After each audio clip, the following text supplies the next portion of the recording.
विधवा हो जाने के बाद बुटी का स्वभाव बहुत कटु हो गया था। जब बहुत जी जलता तो अपने मृत पति को कोसती, आप तो सिधार गए, मेरे लिए ये जंजाल छोड़ गए। जब इतनी जल्दी जाना था तो ब्याह न जाने किस लिए किया।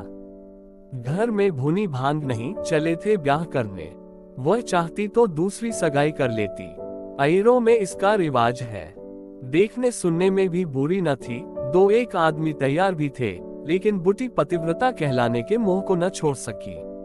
और यह सारा क्रोध उतरता था बड़े लड़के मोहन पर, जो अब 16 साल का था। सोहन अभी छोटा था और मैना लड़की थी। ये दोनों अभी किसी लायक न थे। अगर ये तीनों न होते तो बुटी को क्यों इतना कष्ट होता। जिसका थोड़ा सा काम कर देती वही रोटी कपड़ा दे देता। जब चाहती किसी के सिर बैठ जाती। अब अगर वह कहीं बैठ जाए तो लोग यही कहेंगे कि 3-3 बच्चों के होते, इसे ये क्या सूझी। मोहन भरसक उसका भार हल्का करने की चेष्टा करता। गायों भैंसों की सानी पानी दोहना मथना ये सब कर लेता, लेकिन बूटी का मुंह सीधा न होता था। वह रोज एक ना एक खुचर निकालती रहती और मोहन ने भी उसकी घुड़कियों की परवाह करना छोड़ दिया था। पति उसके सिर गृहस्थी का ये भार पटक कर क्यों चला गया, उसे यही गिला था। बेचारी का सर्वनाश ही कर दिया।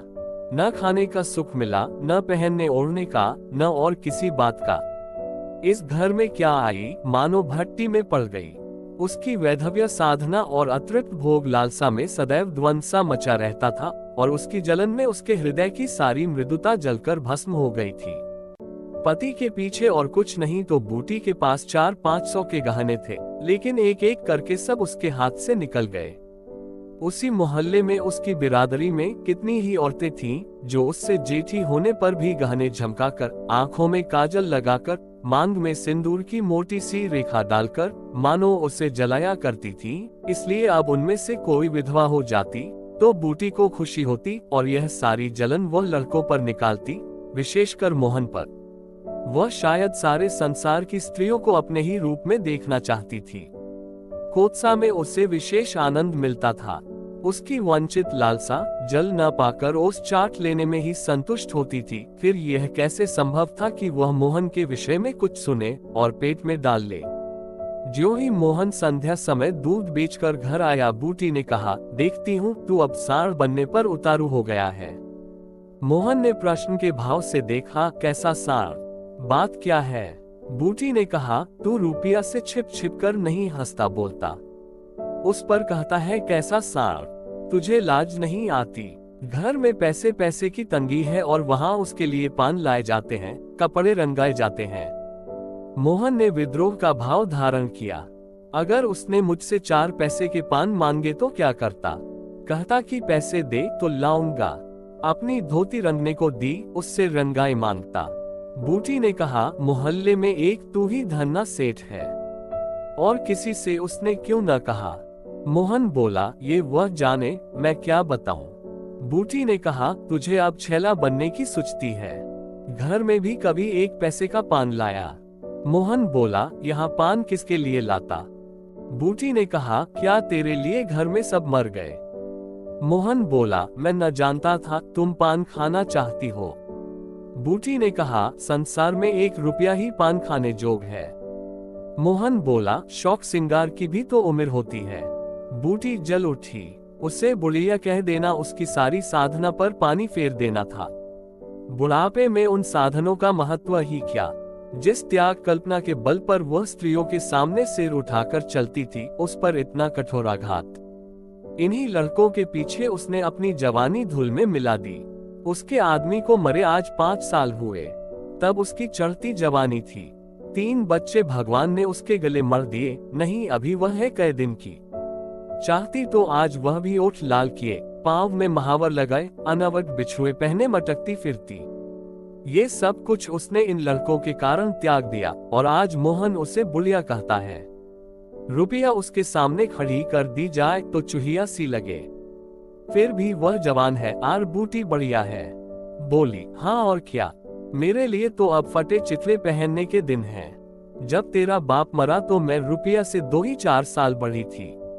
उस वक्त कोई घर लेती तो तुम लोगों का कहीं पता न लगता। गली गली भीख मांगते फिरते। लेकिन मैं कह देती हूँ, अगर तू फिर उससे बोला तो या तो तू ही घर में रहेगा या मैं ही रहूंगी। मोहन ने डरते डरते कहा, मैं उससे बात दे चुका हूँ अम्मा। बूटी ने कहा, कैसी बात? मोहन बोला, सगाई की। बूटी ने कहा, अगर रुपया मेरे घर में आई तो झाड़ू मारकर निकाल दूंगी। ये सब उसकी माँ की माया है। वह मेरे लड़के को मुझसे छीने लेती है। उससे इतना भी नहीं देखा जाता। चाहती है कि उसे सौत बनाकर छाती पर बैठा दे। मोहन ने व्यथित कंठ में कहा, अम्मा, ईश्वर के लिए चुप रहो। क्यों अपना पानी आप खो रही हो? मैंने तो समझा था 4 दिन में मैना अपने घर चली जाएगी, तुम अकेली पड़ जाओगी। इसलिए उसे लाने की बात सोच रहा था। अगर तुम्हें बुरा लगता है तो जाने दो। बूटी ने कहा, तू आज से यहीं आंगन में सोया कर। मोहन बोला, और गाय भैंसें बाहर पड़ी रहेंगी। बूटी ने कहा, पड़ी रहने दे, कोई डाका नहीं पड़ा जाता। मोहन बोला, मुझ पर तुझे इतना संदेह है? बूटी ने कहा, हाँ। मोहन बोला, तो मैं यहाँ न सोऊंगा। बूटी ने कहा, तो निकल जा घर से। मोहन बोला, हाँ, तेरी यही इच्छा है तो निकल जाऊंगा। मैना ने भोजन पकाया। मोहन ने कहा, मुझे भूख नहीं है। बूटी उसे मनाने न आई।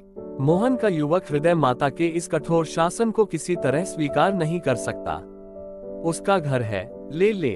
अपने लिए वह कोई दूसरा ठिकाना ढूंढ निकालेगा। रुपया ने उसके रूखे जीवन में एक स्निग्धता भर ही दी थी। जब वह एक अव्यक्त कामना से चंचल हो रहा था, जीवन कुछ सुना सुना लगता था, रुपया ने नव वसंत की भांति आकर उसे पल्लवित कर दिया। मोहन को जीवन में एक मीठा स्वाद मिलने लगा। कोई काम करना होता पर ध्यान रुपया की ओर लगा रहता। सोचता, उसे क्या दे दे कि वह प्रसन्न हो जाए। अब वह कौन मुंह लेकर उसके पास जाए? क्या उससे कहे कि अम्मा ने मुझे तुझसे मिलने को मना किया है? अभी कल ही तो बरगद के नीचे दोनों में कैसी कैसी बातें हुई थी। मोहन ने कहा था, रूपा तुम इतनी सुंदर हो, तुम्हारे 100 ग्राहक निकल आएंगे। मेरे घर में तुम्हारे लिए क्या रखा है?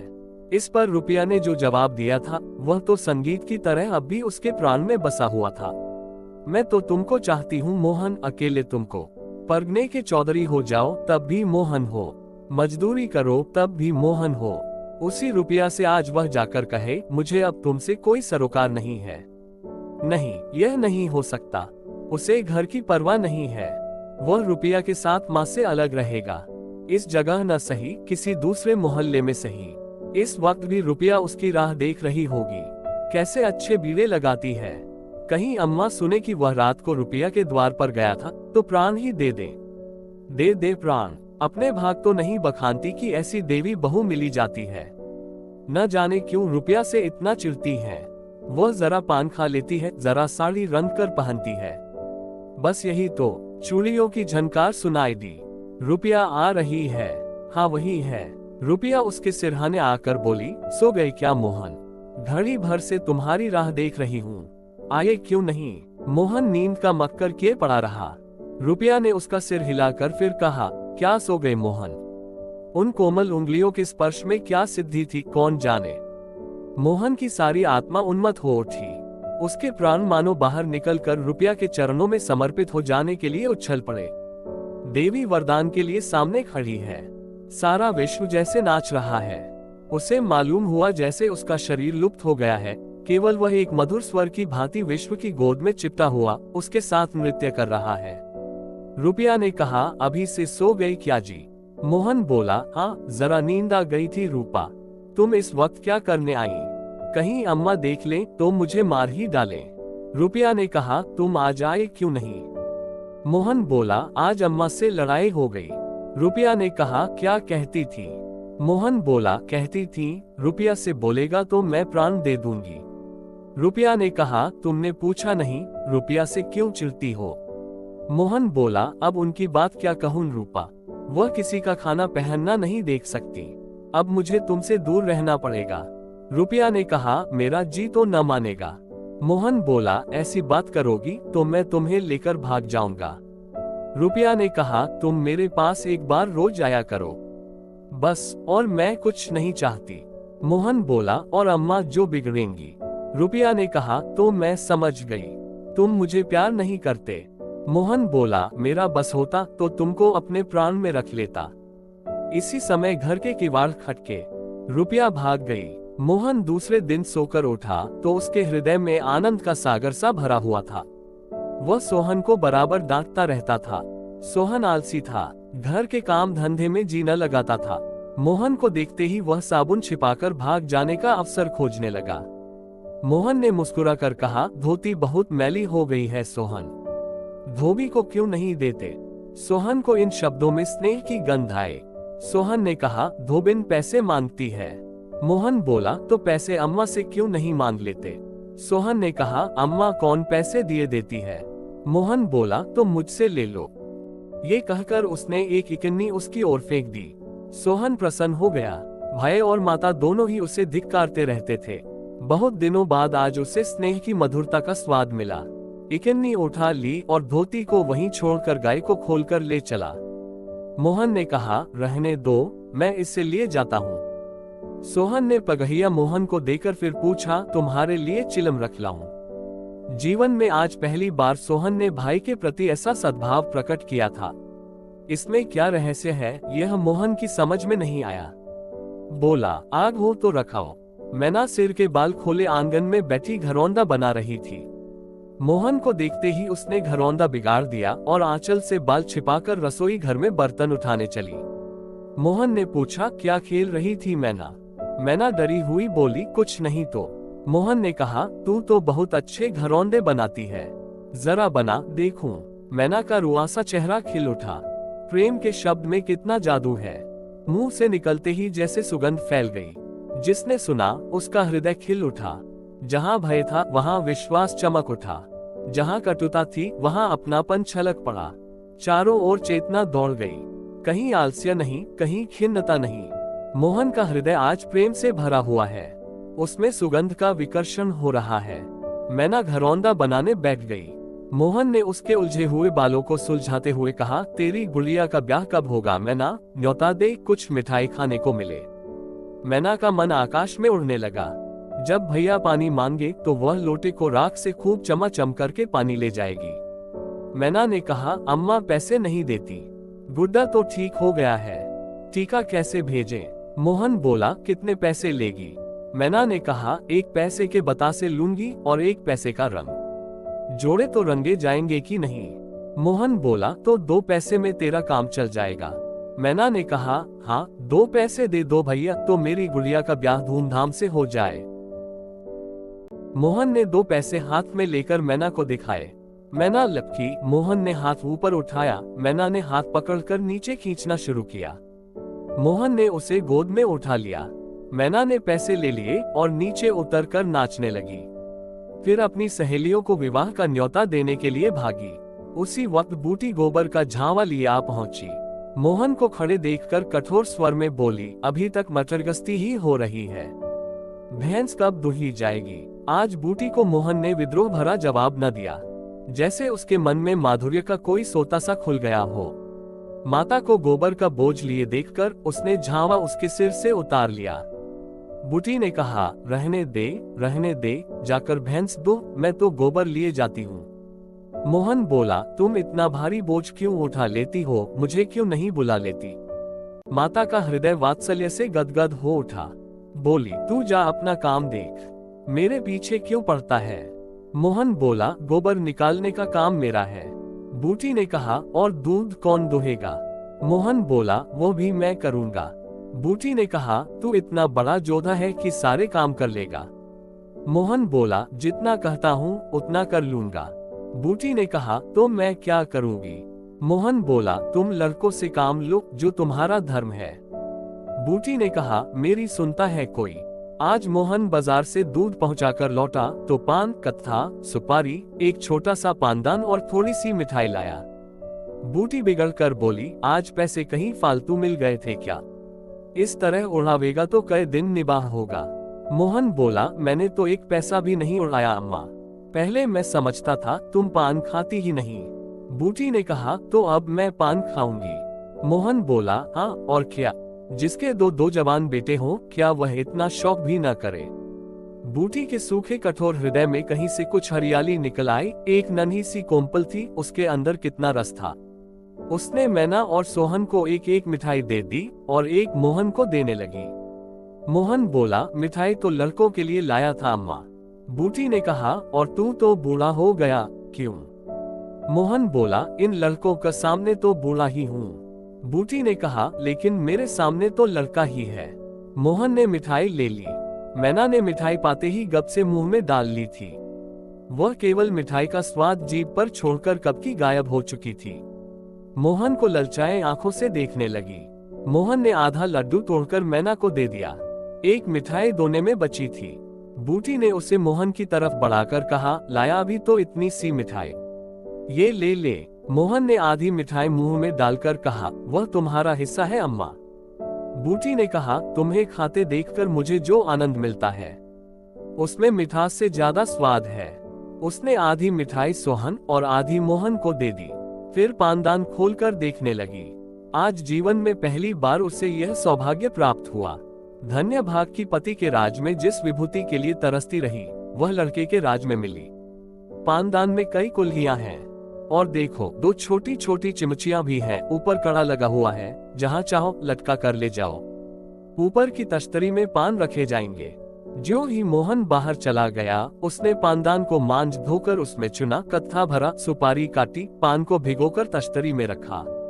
तब एक बीड़ा लगाकर खाया। उस बीड़े के रस ने जैसे उसके वैधव्य की कटुता को स्निग्ध कर दिया। मन की प्रसन्नता व्यवहार में उदारता बन जाती है। अब वह घर में नहीं बैठ सकती। उसका मन इतना गहरा नहीं कि इतनी बड़ी विभूति उसमें जाकर गुम हो जाए। एक पुराना आईना पड़ा हुआ था। उसने उसमें मुंह देखा। होठों पर लाली है। मुंह लाल करने के लिए उसने थोड़ा ही पान खाया है। धनिया ने आकर कहा, काकी तनिक रस्सी दे दो, मेरी रस्सी टूट गई है। कल बूटी ने साफ कह दिया होता, मेरी रस्सी गांव भर के लिए नहीं है। रस्सी टूट गई है तो बनवा लो।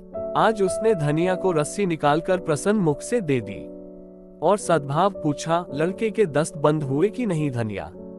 धनिया ने उदास मन से कहा, नहीं काकी, आज तो दिन भर दस्त आए, जाने दांत आ रहे हैं। बूटी ने कहा, पानी भर ले तो चल जरा देखूं, दांत ही है कि कुछ और फसाद है, किसी की नजर वजर तो नहीं लगी। धनिया बोली, अब क्या जाने काकी, कौन जाने किसी की आंख फूटी हो। बूटी ने कहा, चोनचाल लड़कों को नजर का बड़ा डर रहता है। धनिया बोली, जिसने चुमकार कर बुलाया झट उसकी गोद में चला जाता है, ऐसा हंसता है कि तुमसे क्या कहूं। बूटी ने कहा, कभी कभी माँ की नजर भी लग जाया करती है। धनिया बोली, ए नौच काकी, भला कोई अपने लड़के को नजर लगाएगा? बूटी ने कहा, यही तो तू समझती नहीं, नजर आप ही लग जाती है। धनिया पानी लेकर आई तो बूटी उसके साथ बच्चे को देखने चली। बूटी ने कहा, तू अकेली है, आजकल घर के काम धंधे में बड़ा अंश होता होगा। धनिया बोली, नहीं काकी, रुपया आ जाती है, घर का कुछ काम कर देती है, नहीं अकेले तो मेरी मरनी हो जाती। बूटी को आश्चर्य हुआ। रुपया को उसने केवल तितली समझ रखा था। बोली, रुपया? धनिया बोली, हाँ काकी, बेचारी बड़ी सीधी है, झाड़ू लगा देती है, चौका बर्तन कर देती है, लड़के को संभालती है। गाढ़े समय कौन किसी की बात पूछता है काकी। बूटी ने कहा, उसे तो अपने मिस्सी काजल से छुट्टी न मिलती होगी। धनिया बोली, ये तो अपनी अपनी रुचि है काकी, मुझे तो इस मिस्सी काजल वाली ने जितना सहारा दिया उतना किसी भक्तिन ने न दिया।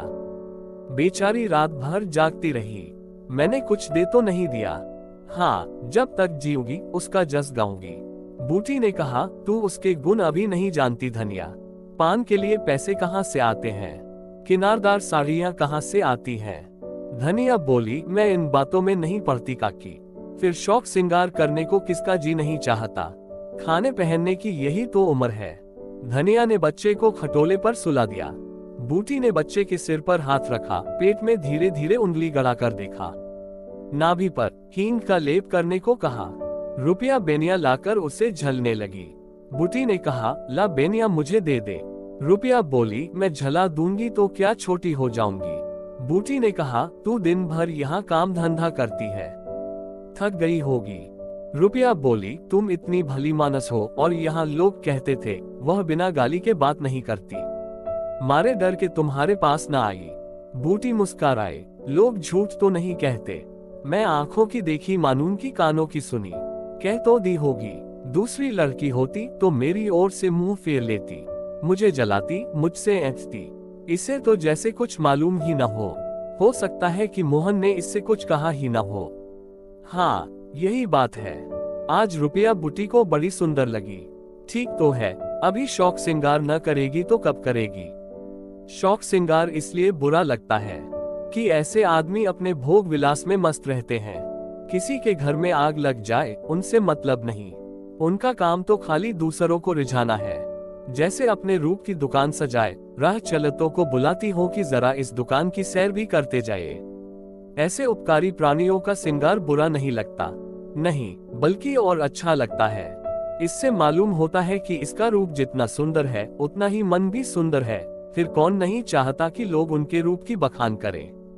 किसे दूसरों की आंखों में छुप जाने की लालसा नहीं होती।